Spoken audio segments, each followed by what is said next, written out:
이번 주에 이 하예이 사라의 그 죽음을 통해서 이 열린 그러한 새로운 하나님의 나라의 문에 대한 말씀을 우리가 이 한 주 동안 그렇게 받게 되었고요.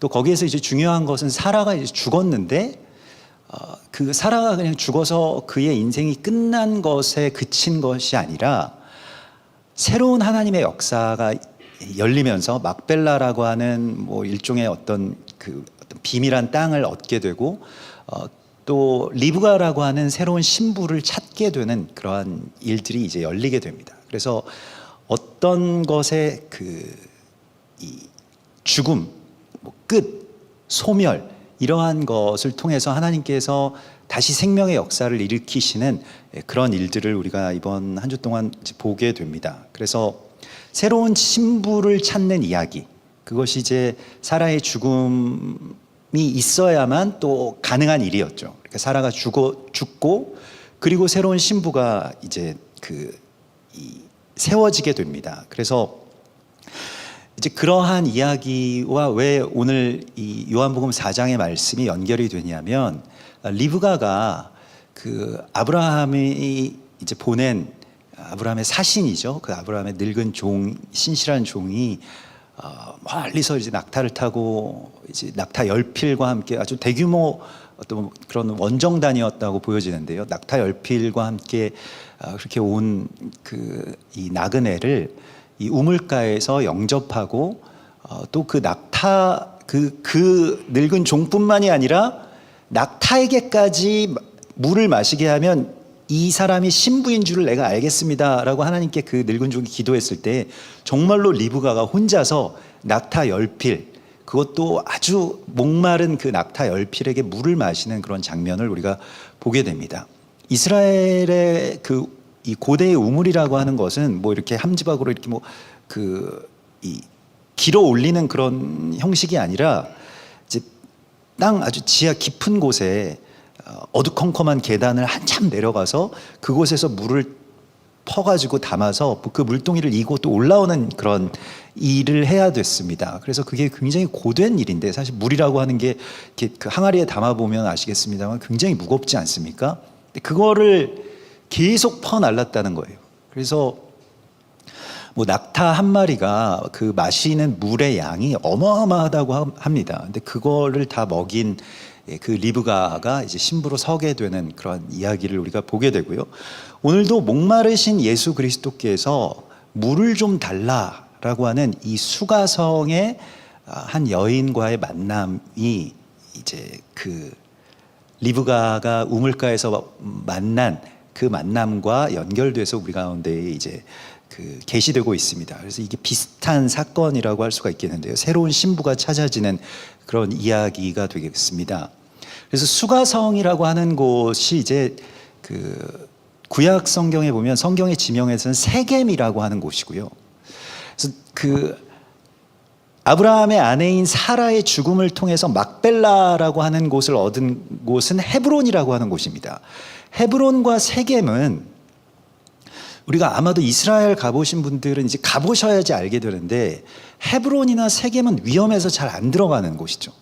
그러니까 저도 이제 이게 성경에서 언약적인 장소이기 때문에 꼭 헤브론에 한번 가보고 싶습니다라고 하는데 거기에 가서 뭐 운전하시는 분이나 뭐 가이드나 뭐 이런 분들이 계시면은 다 말리세요. 거기 위험해서 안 된다고. 그래서 뭐가 위험하다는 거냐? 여기 이스라엘 아니냐? 그래도 우리는 이제 이스라엘의 어떤 상황이 그냥 뭐 팔레스타인과 이렇게 좀 갈등 상황에 있고 또 팔레스타인 사람들이 뭐 이스라엘의 뭐 여러 가지 어떤 뭐 테러도 하고 또 팔레스타인 입장에서는 뭐 공격도 당하고 뭐 이런 그 정도만 알고 있는데 실제로 이스라엘에 가보면 아예 팔레스타인 완전히 심한 팔레스타인 지역은 우리가 지금 조금만 더 가도 북한이지만 안 들어가고 못 들어가는 것처럼 거기에서도 안 들어갑니다. 그래서 이게 그런데 그게 다 똑같은 게 아니라 팔레스타인 지역도 그러니까 아랍 지역도 뭐 나사렛이나 또 뭐 다른 지역들은 또 그냥 또 들어가기도 하고요. 어떤 곳은 너무 심한 곳들은 정말로 이제 뭐 그 경찰들도 감당할 수가 없기 때문에 이스라엘의 그런 그 특수부대가 가서 지키는데 그게 주로 헤브론과 세겜입니다. 제일 심각한 어떤 분쟁 지역이고요. 그러니까 팔레스타인이 좀 자극이 되고 뭔가 이렇게 뭐 민중 봉기를 일으킨다라고 하면 꼭 일어나는 곳 두 군데가 세겜이랑 헤브론입니다. 그 이유가 있어요. 거기가 아주 영적인 격전지이고 여기가 오래 전부터 무언가가 이제 그 쌓여 있는 그런 원한들이 굉장히 많은 곳이고 분노가 아주 어마어마합니다. 그래서 저도 헤브론의 그 막벨라도 가보고 세겜 땅도 가봤는데 그 때때로는 거기에 완전히 봉쇄돼 가지고 아예 들어가지도 못하고 뭐 세겜 땅에는 요셉의 무덤이 있는데 이 팔레스타인 사람들이 기분 안 좋으면은 요셉의 무덤 막 가서 태우고 막 그러는 곳이거든요. 헤브론도 가보면은 무슨 그 이 슬럼가에 와 있는 것 같아요. 다 뭐 집들도 뭐 다 그냥 폐허가 되어 있고 그 앞에서 공수부대원들이 그 이 야전 그 뭐 장비들을 갖추고 거기에서 뭐 근무 서고 있고 뭐 이렇습니다. 그래서 굉장히 아주 위험한 두 지역인데 그러니까 이번 주에 이 신부의 죽음과 그 두 땅을 얻는 이야기가 같이 연결돼서 나오는 것을 우리가 그 좀 주목해서 봐야 됩니다. 그래서 이스라엘에 들어가면 그 가봐야지 알 수 있는 그런 어떤 그 영적인 격전지에 대한 그 감각을 가지고 이 수가라고 하는 곳이 세겜 땅에 있는 야곱이 요셉에게 준 우물과 가까운 곳이더라. 그러니까 그 스팟이라는 거예요. 그 지역이라는 것입니다. 야곱이 요셉에게 그 이제 자기 아들에게 창세기 그 48장에 보면 내가 너에게 내 형제보다 세겜 땅을 더 주었나니 이는 내가 내 칼과 활로 아모리 족속의 손에서 빼앗은 것이니라. 창세기 48장 32절에 나오거든요. 그래서 요셉에게 특별히 다른 아들들에게 보다 특별히 무엇을 더 주었다라고 이야기를 하면 세겜을 주었다라고 이야기를 합니다. 그래서 요셉은 나중에 자기의 그 자녀들에게 자손들에게 신신당부합니다. 내가 죽거든 꼭 나를 이 애굽 땅에 매장하지 말고 내 유고를 가져다가 언젠가 출애굽하게 될 때에 내 뼈를 가져다가 어디에 묻어달라고 하냐면 세겜 땅에 묻어달라고 합니다. 보통 이제 가족묘는 막벨라인데 막벨라가 아닌 세겜 땅에. 그래서 세겜 땅에 요셉이 묻히게 되고 요셉의 무덤만 세겜에 있는 것이거든요. 다 어떤 의미들을 갖고 있습니다. 그래서 그 세겜 땅이 그런 어떤 비밀을 갖고 있어요. 야곱이 처음으로 그 이제 고향을 떠나서 형 에서와 화해한 뒤에 이스라엘 땅에 와서 숫꽃 그 장막을 짓고 처음으로 이스라엘 땅에서 어떤 그 땅 한 평을 사게 되는데 그곳이 바로 세겜이었습니다. 이게 창세기 33장에 나오는 것이고요. 그래서 야곱은 밧단 아람에서부터 평안히 가나안 땅 세겜 성읍에 이르러 그 성읍 앞에 장막을 치고 그 장막 친 밭을 세겜의 아버지 하몰의 아들들의 손에서 베크시타에 샀으며 세겜이라고 하는 땅에 세겜이 살았어요. 그러니까 세겜이라고 하는 그 사람의 이름을 따서 어떤 하몰이라고 하는 그런 그 족장의 아들 이름이었습니다. 거기가 세겜이었어요. 그래서 거기에서 땅을 사고 거기에서 잘 사는가 싶었는데 그 족장의 아들인 세겜이 야곱의 딸을 너무너무 좋아했습니다. 그런데 좀 너무 그 성급하고 엇나가서 뭐 이렇게 그 결혼을 하기 또 전에 이제 뭐 성경에서는 이제 강간이라고 이렇게 표현이 되어 있는데 그렇게 이제 그런 그 사건이 일어나게 됩니다. 그래서 여기서 그 우리가 구약 성경에서 이런 일들이 있었을 때에 시므온과 레위 그러니까 야곱의 아들들이죠. 그 자기 동생, 자기 여동생이 그렇게 뭐 강간당했다. 뭐 이렇게 돼가지고 이제 원수를 갚겠다고 이제 세겜 그 하몰의 추장의 아들들 그리고 세겜을 불러서 속여가지고요 할례를 받으면 우리가 같이 그 한 민족이 될 것이다. 그래서 창세기 34장에 그런 이야기가 나오게 됩니다. 그래서 우리 딸을 너희에게 주며 너희 딸을 우리가 데려오며 너희와 함께 거주하며, 여기서 에하드 암, 한 민족이 되리라. 그래서 여기서 한 세 사람의 이야기가 여기 나와요. 레위가 그런 말을 했습니다.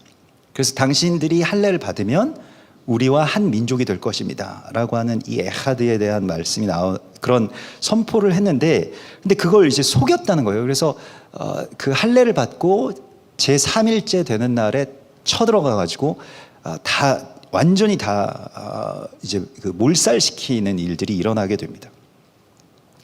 그래서 세겜이라고 하는 곳이 어떤 땅이냐면 원수 맺음이 시작된 땅이에요.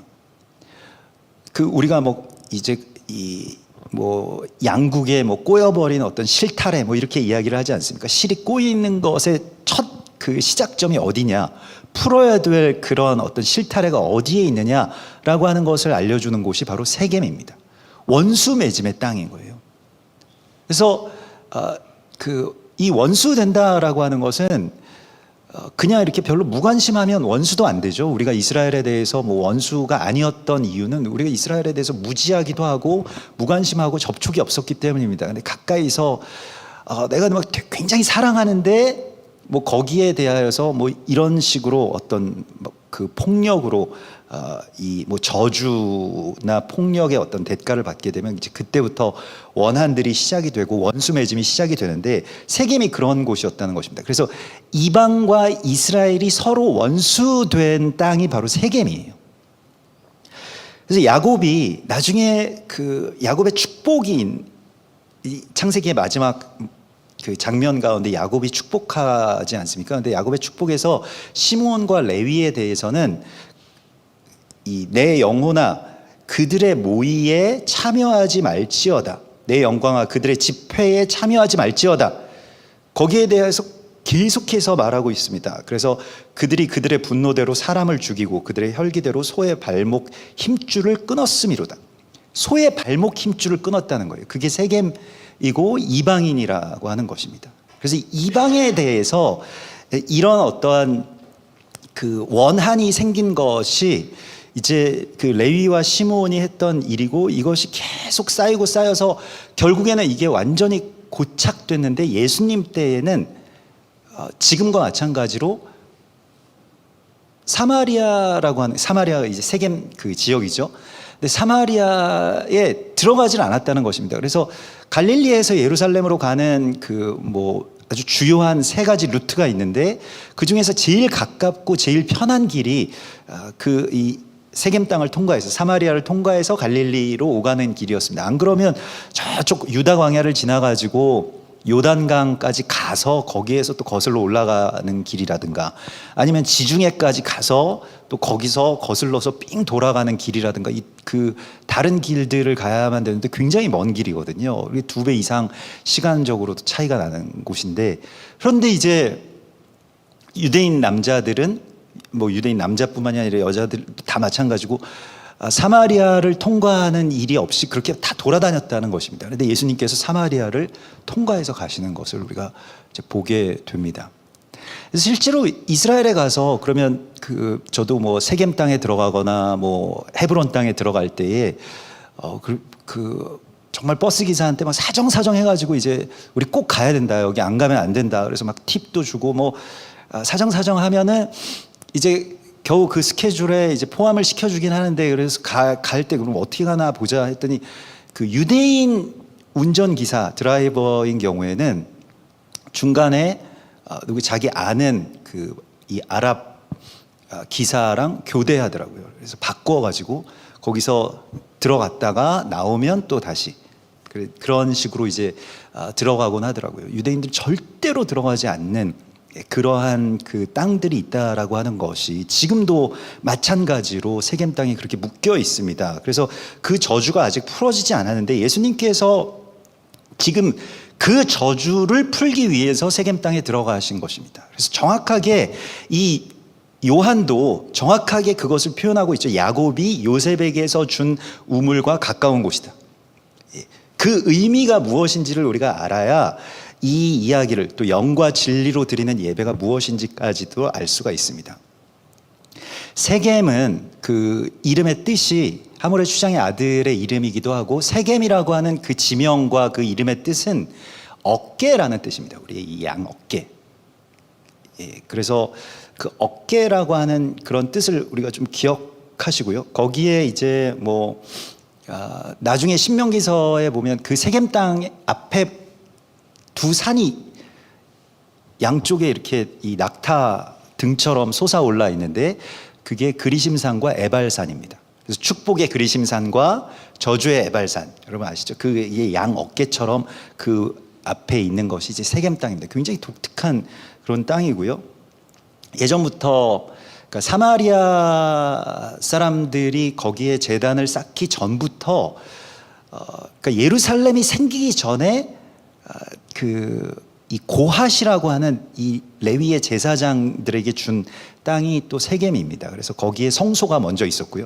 그리고 나중에 이제 예루살렘으로 이제 지성소가 이제 옮겨지게 됩니다. 그래서 성소도 세겜 땅이 먼저였던 것을 보게 됩니다. 근데 예루살렘으로 옮긴 후에는 이제 사마리아 사람들이 여기가 우리의 성소다라고 해서 거기서 이제 예배드리고, 이것에 대한 질문이 또 이 여인에게서 나오죠.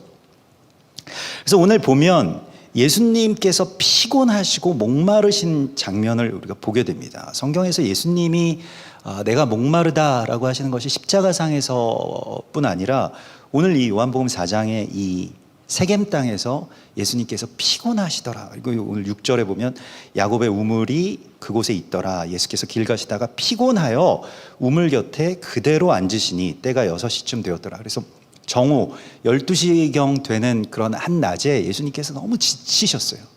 예수님의 지치심이라고 하는 것, 예수님의 목마름이라고 하는 것은 무엇일까요? 그냥 예수님께서 어떤 체력이 좀 기진하셨다라고 하는 그런 것보다 훨씬 더 넘어서는 어떤 그 의미를 갖고 있습니다. 그래서 우리의 원수됨이라고 하는 것이요, 이스라엘과 우리가 사실은 서로 하나 되고 또 한 몸을 이루어야 될 우리가 서로 이렇게 분리되고 서로 원수되었던 것은 그리스도 예수에게 있어서는 그것이 굉장히 힘든 일이라는 것입니다. 우리 주님께는 그것이 굉장히 힘들고 또 그것이 해결해야 될 가장 갈급한 어떤 목마름과 같았다라고 하는 것을 이 안에서 우리가 보게 됩니다.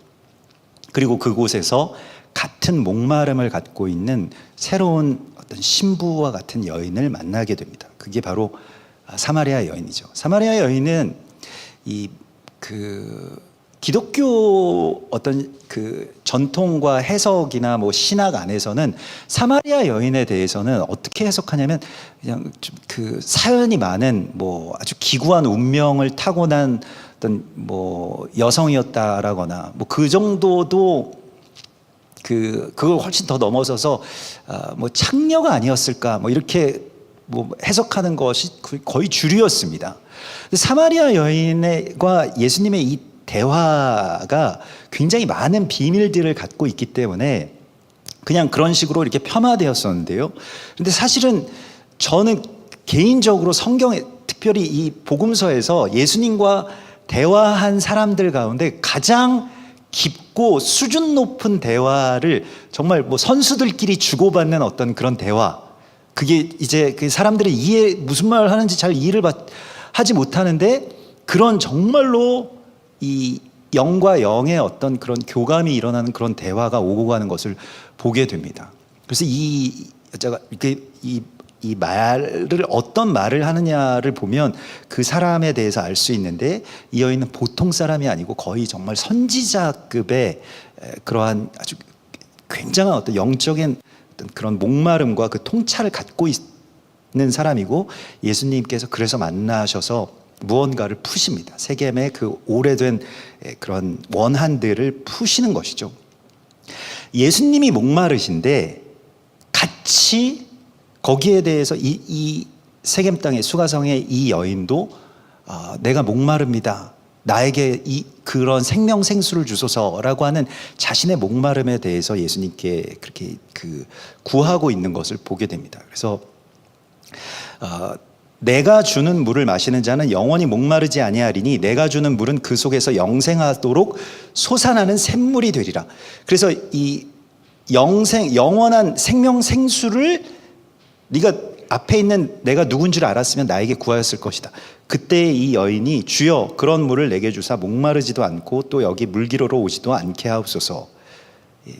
근데 약간 우리가 이해하기 어려운 아주 수준 높은 대화들이, 고수의 대화들이 오고 가죠. 물을 달라고 이제 이 여인이 구합니다.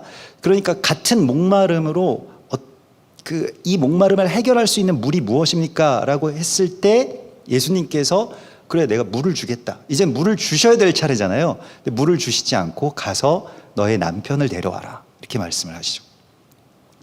생명생수를 마시는 것이 무엇이냐? 라고 하면 남편을 데려오는 일이라고 하시는 겁니다. 그 남편이 무엇이냐면 당시에 여기서도 이제 이 본문에서도 그렇게 쓰이는데 당시에 여인들이 남편을 부르는 말이 바알입니다. 바알. 그러니까 집주인이라고 하는 그런 뜻이 되고요. 그게 뭐 바알과 꼭 같은 단어예요. 그래서 자신의 주인 행세를 했던 것이 다 자신의 남편인 것입니다. 꼭 남편이 다섯이 있었다라는 것이 아니라 자신이 의지했던 어떤 것들, 그게 돈이 됐든 성공이 됐든 뭐 집착하는 것, 그리고 중독된 것, 뭐 여러 가지가 자기 남편이 될 수 있을 것입니다. 그래서 그게 나를 지켜주고 그게 어떤 나에게 있어서는 주인이다, 내 주인 행세를 했던 그것을 바꾸는 이야기가 바로 예배이고 여기에서 생명생수를 길어 올릴 수 있다는 것입니다. 그래서 남편을 바꿔야 된다는 거예요. 그것은 주인을 바꾸는 일이고요. 우리가 하나님께 예배드린다라고 하는 것은 이제 나는 그 전까지 내가 의지했던, 또 내가 집착했던, 그리고 내가 소유한다고 생각했지만 실제로는 그것이 나를 지배했던 그 주인을 내보내는 일입니다. 그래서 데려오라고 이야기를 하시면서 너에게 남편 다섯이 있었고 지금 있는 사람도 너의 남편이 아니다 라고 말씀을 하시는 그러한 이 말씀들이 교차되면서 이 주인의 문제, 누가 주인인가 라고 하는 것을 통해서 생명생수를 길어 올리는 그 예배에 대해서 말씀을 하시고 있는 것이죠.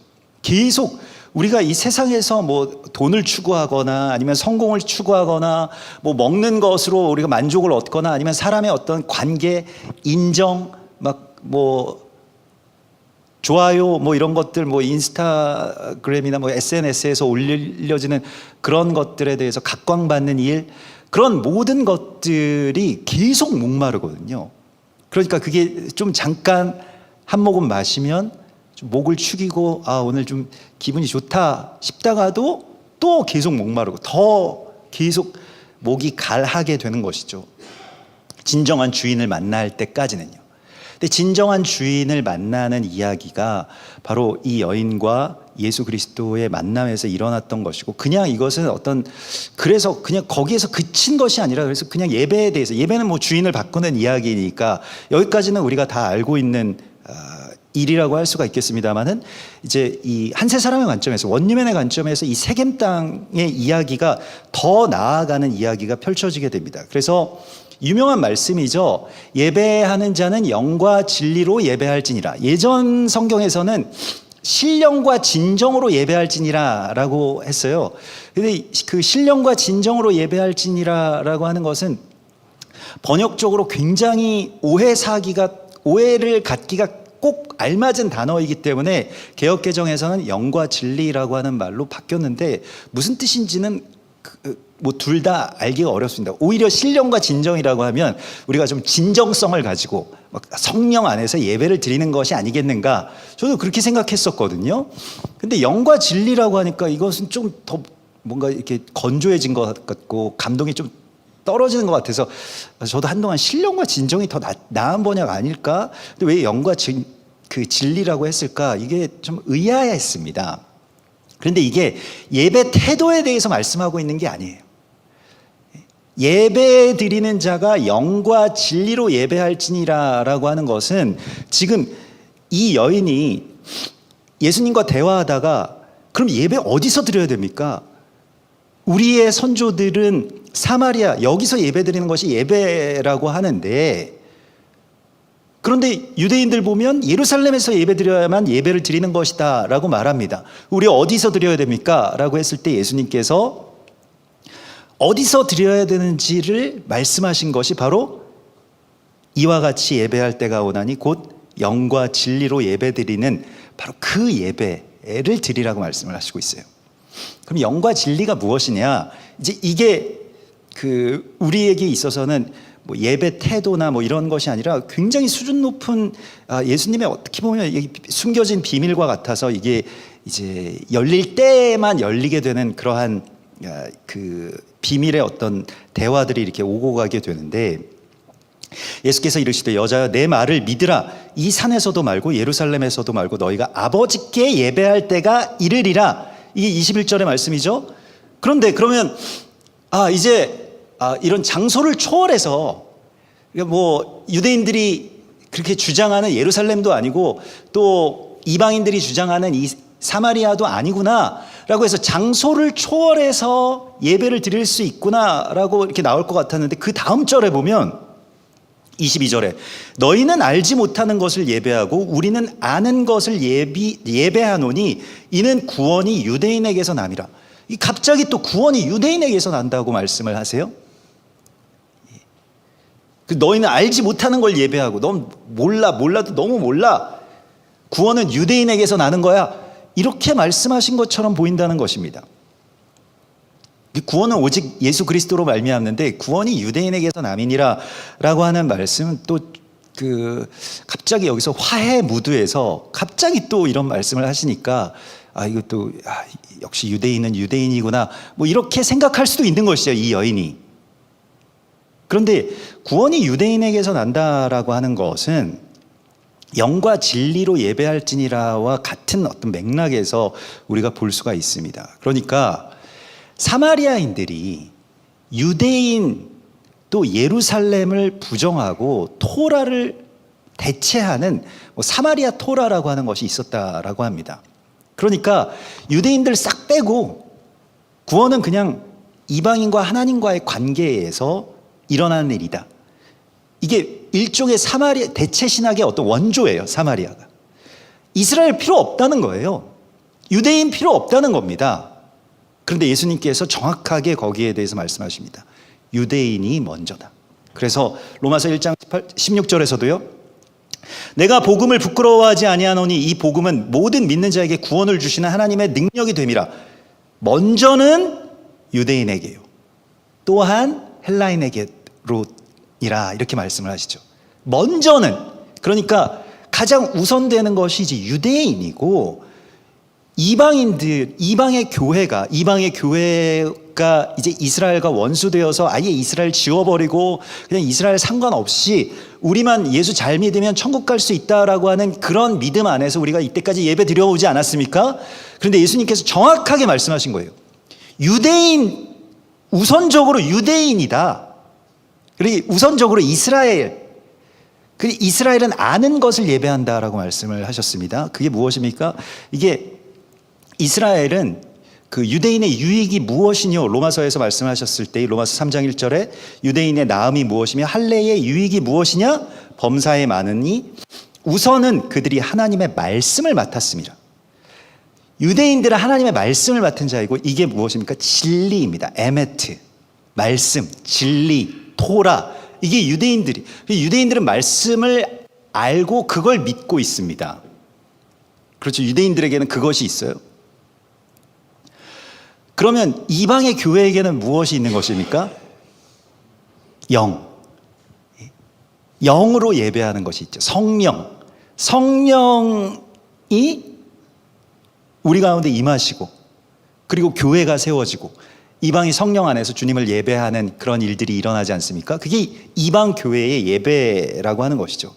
그래서 이방의 예배와 이스라엘의 예배, 그래서 서로 분리되어 있던 이 예배가 어떻게 됩니까? 영과 진리, 그리스도 예수 안에서 하나 돼서 예배드리는 것, 그것을 주님께서 말씀을 하시고 있는 것입니다. 특별히 요한복음에서 성령이라고 표현되어 있는, 영이라고 표현되어 있는 이 푸뉴마는 예수 그리스도를 나타내게 하는 영입니다.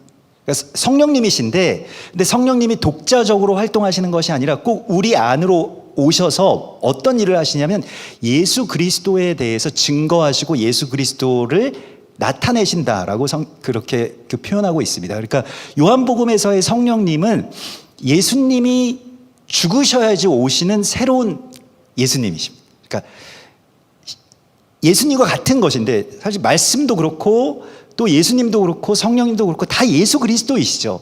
그런데 그 예수 그리스도 한 분, 예수 그리스도 안에서 이 영과 진리가 서로 충돌했던 영과 진리가 사실은 서로 돕고 하나 되는 관계라는 거예요. 어깨 중에서 하나가 없으면 어떻게 되겠습니까? 어깨가 서로를 도우면서 일을 하죠. 우리는 뭐 오늘날에 글쎄요, 뭐 가방 같은 거 멜 때 어깨에다가 이제 매시겠습니다만, 어깨를 보면 어깨의 구조가 어떻게 되어 있습니까? 하나가 올라가면 하나가 내려가게 되어 있습니다. 그래서 어깨가 뭐 어떤 일을 하게 되는 것이죠. 이 이야기가 이스라엘과 이방의 관계였다는 거예요. 이전까지. 로마서 11장 11절 12절의 말씀에 이방인의 풍성함이, 이방인이 이렇게 올라가려면요, 이방인이 축복의 그리심산으로 올라가려면 유대인들은 어떻게 해야 됩니까? 낮아져야 됩니다. 저주의 에발산에 가야 돼요. 반대도 마찬가지입니다. 유대인들이 높아지고 유대인들이 하나님의 친백성이 되고 장자 나라가 되면 이방인들은 낮아질 수밖에 없죠. 그래서 서로 원수가 되었다는 거예요. 그런데 이 세겜에서의 예배가 회복되는 것, 영과 진리의 예배가 회복되는 것은 어떤 것입니까? 서로 낮아지려고 하는 것입니다. 그러니까 예전에는 네가 높으면 내가 낮아지잖아. 그러니까 서로 막 싸웠어요. 그런데 그리스도 예수께서 열어주신 그 예배는 무엇입니까? 그래, 내가 낮아질게. 당신들이 높아지소서. 이거 아니겠습니까? 이게 회복이 되는 것이 원유맨의 회복입니다. 그러니까 꼭 같은 구조임에도 불구하고 그 전에는 서로 원수될 만한 일이었어요. 유대인들 교만하다. 유대인들 왜 저렇게 높이 올라가려고 하냐. 유대인들은 그 비천한 이방인들 막 율법도 모르고 아무것도 모르고 정말 그 뭘 하는지도 모르겠다. 뭐 이렇게 서로를 비하했던, 서로를 낮추어서 자기가 올라가려고 했던 그 원수됨이 같은 구조입니다만은 서로를 높이니까 어떻게 됩니까? 원유맨이 되는 거잖아요.